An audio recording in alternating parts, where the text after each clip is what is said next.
ಬಂಗಾಳದ ಮುಖ್ಯಮಂತ್ರಿ ಮಮತಾ ಬ್ಯಾನರ್ಜಿ ಅವರು ಉತ್ತರ ಕೋಲ್ಕತ್ತಾದಿಂದ ಬಂಗಾಳ ವಿಧಾನಸಭಾ ಚುನಾವಣೆಗಾಗಿ ತಮ್ಮ ಪಕ್ಷದ ಪ್ರಚಾರವನ್ನು ಪ್ರಾರಂಭಿಸಿದ್ದಾರೆ. ಎಲ್ಪಿಜಿ ಕೊರತೆ ಮತ್ತು ಇತರೆ ಹಲವಾರು ಸಮಸ್ಯೆಗಳ ವಿರುದ್ಧ ಅವರು ಇಲ್ಲಿ ಈ ಪ್ರತಿಭಟನಾ ಮೆರವಣಿಗೆಯ ನೇತೃತ್ವ ವಹಿಸಿದ್ದಾರೆ. ಇದು ಉತ್ತರ ಕೋಲ್ಕತ್ತಾದಿಂದ ಕೇಂದ್ರ ಕೋಲ್ಕತ್ತಾದವರೆಗೆ ನಡೆಯುತ್ತಿರುವ 2 ಕಿಲೋಮೀಟರ್ ಮೆರವಣಿಗೆಯಾಗಿದೆ. ಸ್ವಲ್ಪ ಹೊತ್ತಿನಲ್ಲಿ ಅವರು ನಿಮ್ಮ ಫ್ರೇಮ್ ನಲ್ಲಿ ಇರಲಿರ್ತಾರೆ. ಹಾಗಾಗಿ ನೀವು ಇದೀಗ ಮುಂದೆ ಮಾಧ್ಯಮ ಪ್ರತಿನಿಧಿಗಳ ತಂಡವನ್ನು ನೋಡಬಹುದು ಮತ್ತು ನಂತರ ನೀವು ಬಂಗಾಳದ ಮುಖ್ಯಮಂತ್ರಿಯನ್ನು ನೋಡುತ್ತೀರಿ. ಅಲ್ಲದೆ ನೀವು ನೋಡುತ್ತಿರುವ ಈ ಹಗ್ಗದ ಬ್ಯಾರಿಕೇಡ್ಗಳ ಒಳಗೆ ಅವರು ಇಲ್ಲಿ ನಡೆಯುತ್ತಿದ್ದಾರೆ. ಮತ್ತು ನಾನು ಹೇಳಿದಂತೆ ಇಲ್ಲಿ ಬಂಗಾಳದಲ್ಲಿ ಚುನಾವಣೆಗಳನ್ನು ಘೋಷಿಸಿದ ಕೇವಲ 1 ದಿನದ ನಂತರದ ಇದು ನಡೆಯುತ್ತಿದೆ. ಚುನಾವಣಾ ಆಯೋಗವು ಬಂಗಾಳಕ್ಕೆ 2 ಹಂತದ ಚುನಾವಣೆಯನ್ನು ಘೋಷಿಸಿದೆ. ಈ ಕ್ಷಣದಲ್ಲಿ ಖಂಡಿತವಾಗಿಯೂ ನೀವು ಬಂಗಾಳದ ಮುಖ್ಯಮಂತ್ರಿಯನ್ನು ನೋಡಬಹುದು. ಇನ್ನೇನು ಸ್ವಲ್ಪ ಹೊತ್ತಿನಲ್ಲಿ ಅವರು ನಿಮ್ಮ ಫ್ರೇಮ್ ನಲ್ಲಿ ಕಾಣಿಸಿಕೊಳ್ಳಲಿದ್ದಾರೆ. ಎಲ್ಪಿಜಿ ಕೊರತೆಯ ಬಗ್ಗೆ ವಿವಿಧ ಬ್ಯಾನರ್ಗಳು ಮತ್ತು ಫಲಕಗಳನ್ನು ಹಿಡಿದಿರುವ ತಮ್ಮ ಪಕ್ಷದ ಕಾರ್ಯಕರ್ತರೊಂದಿಗೆ ಇಲ್ಲಿ ನಡೆಯುತ್ತಿದ್ದಾರೆ. ಅವರು ಕೂಡ ಖಂಡಿತವಾಗಿಯೂ ನಡೆಯುತ್ತಿದ್ದಾರೆ. ನೀವು ಇದೀಗ ಅವರನ್ನು ನಿಮ್ಮ ಫ್ರೇಮ್ ನಲ್ಲಿ ನೋಡಬಹುದು. ಬಂಗಾಳದ ಮುಖ್ಯಮಂತ್ರಿ ಪ್ರತ್ಯೇಕವಾಗಿ ನಡೆಯುತ್ತಿದ್ದಾರೆ. ನೀವು ನೋಡುತ್ತಿರುವಂತೆ ಅವರ ಪಕ್ಷದ ಕಾರ್ಯಕರ್ತರು ಮತ್ತು ಉಳಿದವರ ಎಲ್ಲರೂ ಹಿಂಬಾಲಿಸುತ್ತಿದ್ದಾರೆ. ಮತ್ತು ಈ ಪ್ರತಿಭಟನಾ ಮೆರವಣಿಗೆಯು ಈ ರೀತಿಯಾಗಿ ನಡೆಯುತ್ತಿದೆ.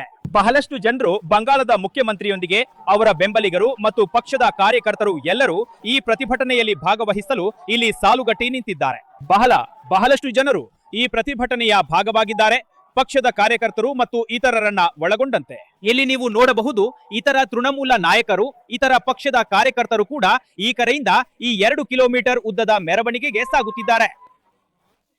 ಅವರೆಲ್ಲರೂ ಬ್ಯಾನರ್ಗಳು ಮತ್ತು ಪ್ಲಕಾರ್ಡ್ಗಳನ್ನು ಹಿಡಿದು ತಿರುಗಾಡುತ್ತಿದ್ದಾರೆ.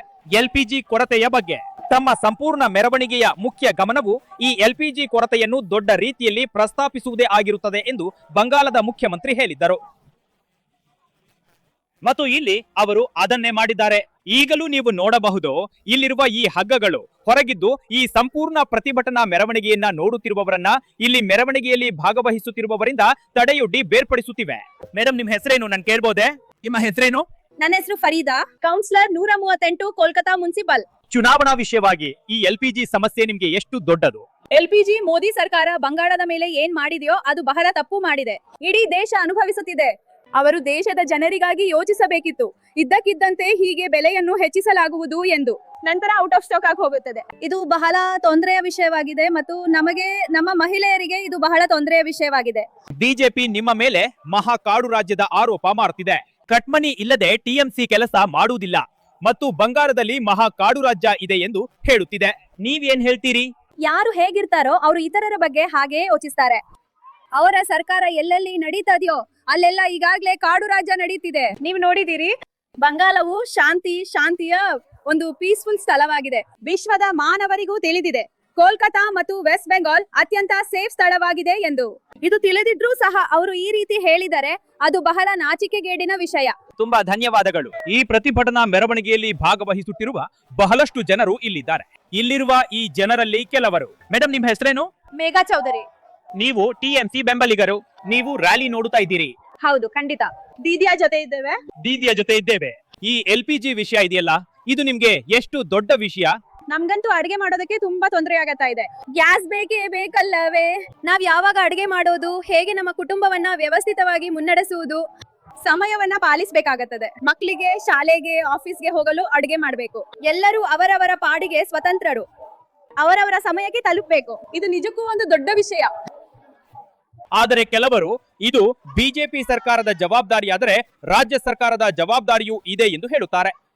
ಮೇಡಮ್, ರಾಜ್ಯ ಸರ್ಕಾರದ ಜವಾಬ್ದಾರಿ ಏನಿದೆ ಅದರ ಬಗ್ಗೆ ನೀವೇನ್ ಹೇಳ್ತೀರಿ? ಕೇವಲ ಕೇಂದ್ರದ್ದು ಮಾತ್ರವಲ್ಲ, ಇದರ ಬಗ್ಗೆ ಪೂರ್ತಿ ವಿವರಗಳನ್ನ ದೀದಿಯವರೇ ಹೇಳ್ತಾರೆ. ಇದರ ಬಗ್ಗೆ ನಿಮಗೆ ಗೊತ್ತಿಲ್ಲ? ಇಲ್ಲ. ಆದ್ರೆ ಇದು ಒಂದು ದೊಡ್ಡ ವಿಷಯ ಎಂದು ನಿಮಗೆ ಅನ್ಸುತ್ತದೆಯೇ? ಇದು ದೊಡ್ಡ ವಿಷಯ. ನಮ್ಮಂತವರಿಗೆ ಇದು ದೊಡ್ಡ ವಿಷಯ. ಯಾಕಂದ್ರೆ ಗುಡ್ ನೈಟ್ ನಿಂದ ಗುಡ್ ಮಾರ್ನಿಂಗ್ ವರೆಗೆ ನಮ್ಮ ದಿನಚರಿಯ ಆರಂಭವೇ ಗ್ಯಾಸ್ ನಿಂದ ಶುರುವಾಗುತ್ತದೆ. ಹಾಗಾದರೆ ವಿಷಯ ಹೀಗಿದೆ. ಈ ಟಿಎಂಸಿ ಪ್ರತಿಭಟನಾ ಮೆರವಣಿಗೆಯಲ್ಲಿ ಬಹಳ ಜನಸಂದಣಿ. ಮುಖ್ಯಮಂತ್ರಿಯವರು ಖಂಡಿತವಾಗಿಯೂ ಮುಂದೆ ಹೋಗಿದ್ದಾರೆ. ಆದರೆ ಟಿಎಂಸಿಯವರು ಬಂಗಾಳದಲ್ಲಿ ತಮ್ಮ ಪ್ರಚಾರವನ್ನು ಚುನಾವಣೆ ಘೋಷಣೆಯಾದ ಮರುದಿನವೇ ಪ್ರಾರಂಭಿಸುತ್ತಿದ್ದಾರೆ. ಎಲ್ಪಿಜಿಗೆ ಸಂಬಂಧಿಸಿದ ಈ ಬೃಹತ್ ಪ್ರತಿಭಟನಾ ಮೆರವಣಿಗೆಯೊಂದಿಗೆ ಖಂಡಿತವಾಗಿಯೂ ಇದರ ಬಗ್ಗೆ ಹೇಳಲು ಬಿಜೆಪಿಯ ಬಳಿಯೂ ಬಹಳಷ್ಟು ಇರುತ್ತದೆ.